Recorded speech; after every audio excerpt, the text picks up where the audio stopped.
outside of New Holstein, which is about 45 miles south of here. About 20 years ago, in 1993, we wanted to be organic, we wanted to be seasonal, we wanted to graze. And so we basically started right from the get-go trying to set up the farm for rotational grazing. We were certified organic in 2004, and seasonal actually the first year too that we made a big changeover. You can either, to be seasonal, you can either do it slowly and painfully or fast and painfully. So we did the fast and painful. So we still are seasonal. We calve all our cows in the spring. So we have one group of calves, we have one group of red heifers, and so that they graze in as groups in separate rotations from the cows that we have. So, and we like the seasonal. We like the focus on trying to cow and the nutrition into the grass growth. So it's seasonal, not tip for us. We really like it. We go to once a day milking in the fall. So We really like that.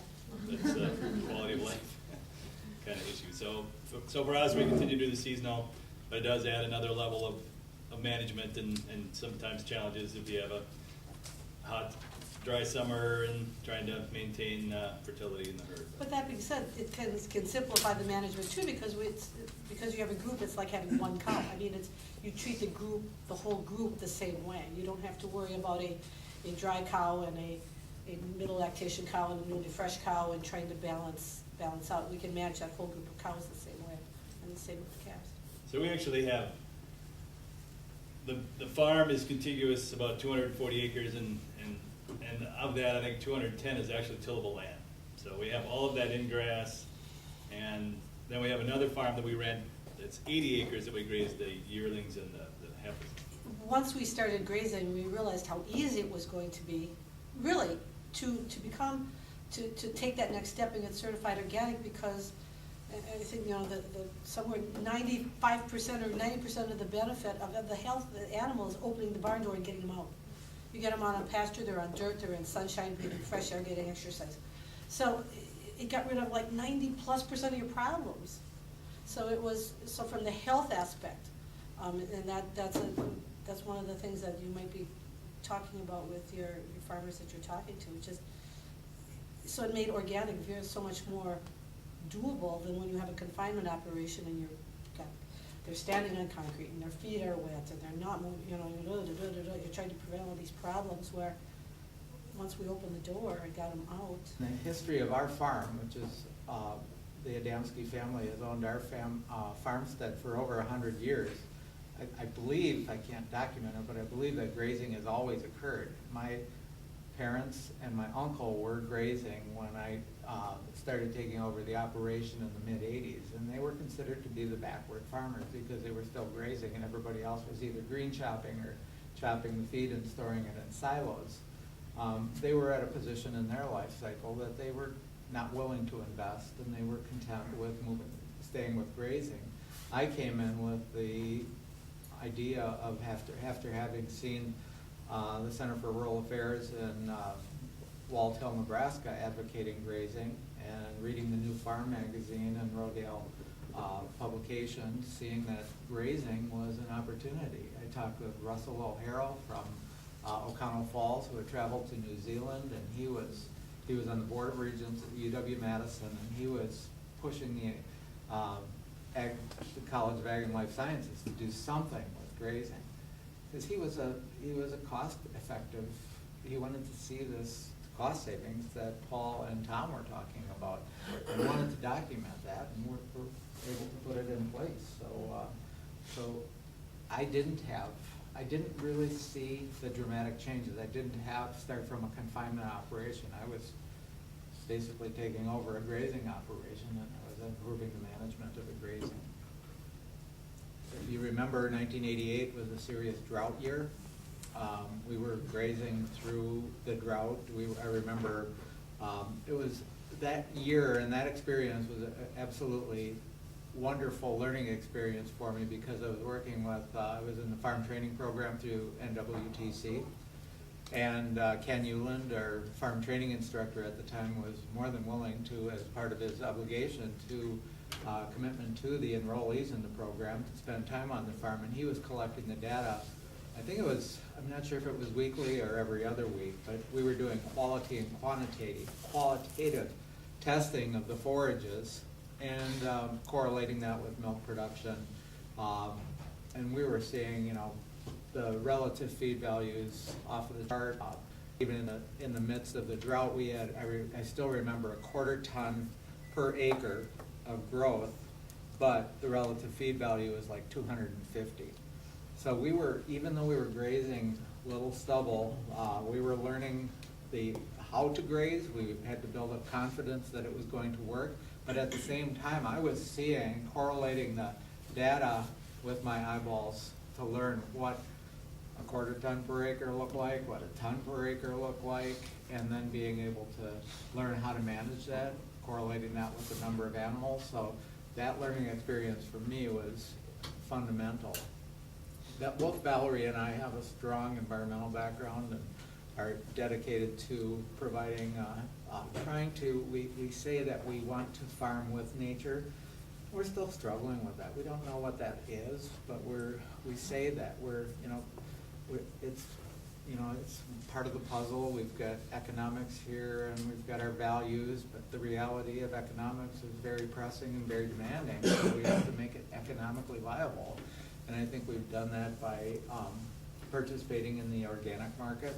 We too became certified organic in 2003. We come on to ours. My dad is 90 years old and he's able to participate in the farm yet today, and I think grazing allows for that. He drives the gator now, and I changed the portable fencing.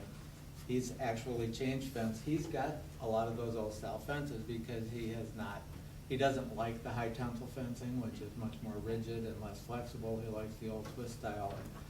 I hated changing fence. I don't mind building fence, but I hated changing fence. And he was content with that. That was his comfort level, and I think that's what has allowed him to be comfortable and able to be participating in the farm. So I think there's so many different things what we're seeing. We talk about economics, but we often forget that economics is only a subset of sociology.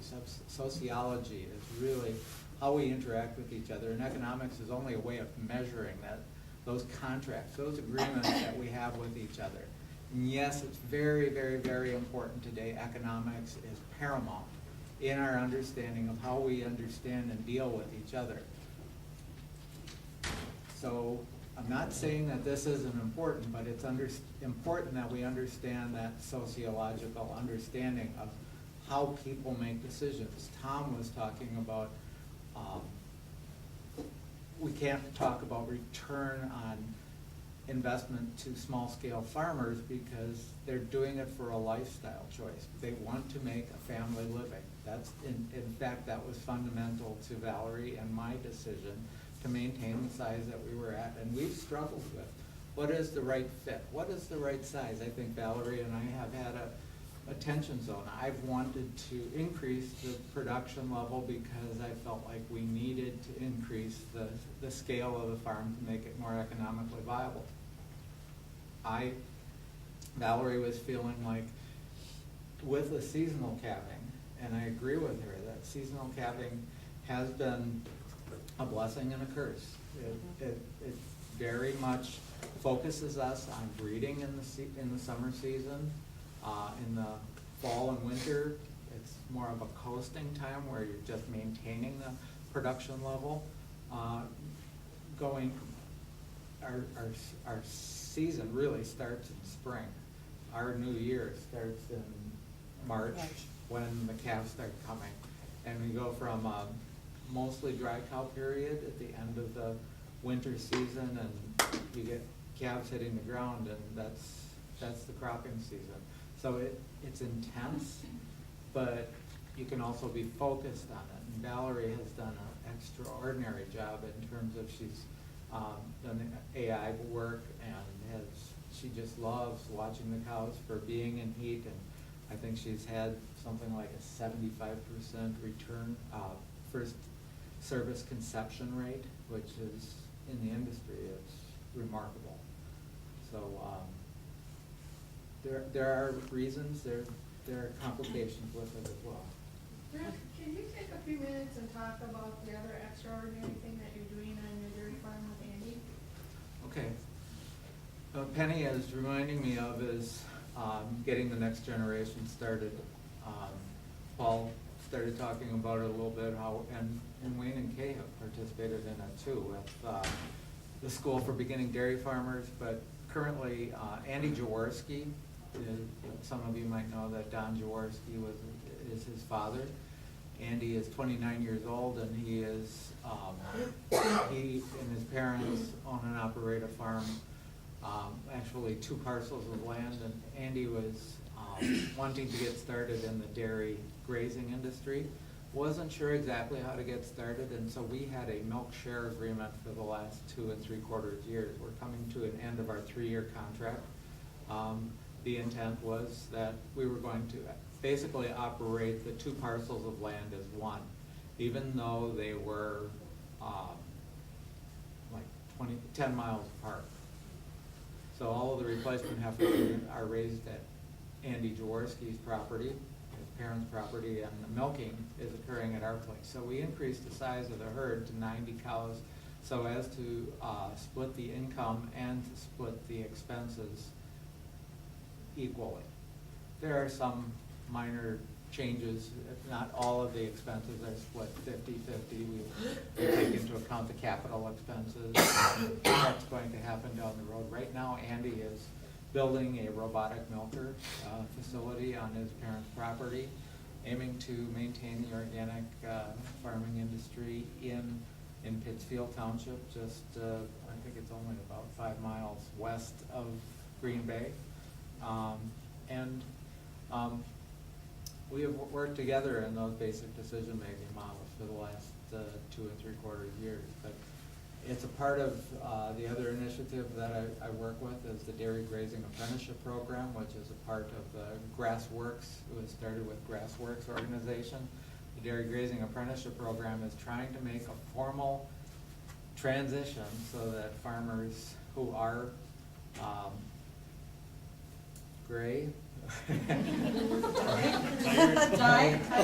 looking to move on, who have experience and would like to maintain and continue that tradition, are able to hand off to new, younger, beginning farmers. Because as we know, our generation, my parents, my dad was the youngest of 13. There were a number of choices to choose from in a family of 13. 2 of the 13 well, actually 3 of the 13 became farmers. I'm one of 4, and Valerie and I have 2 children, and so the size of families is less. So we need to expand the definition of family to include other people so that we can hand off, because we know that for a beginning farmer, to make a capital investment, one lump sum is a recipe for disaster. So Andy was able to buy cattle, profit-gaining enterprise, and build up to the next step. Now he's working on facilities. Wayne and Kay have had interns on their farm and apprentices. The same mindset to help the next generation get started.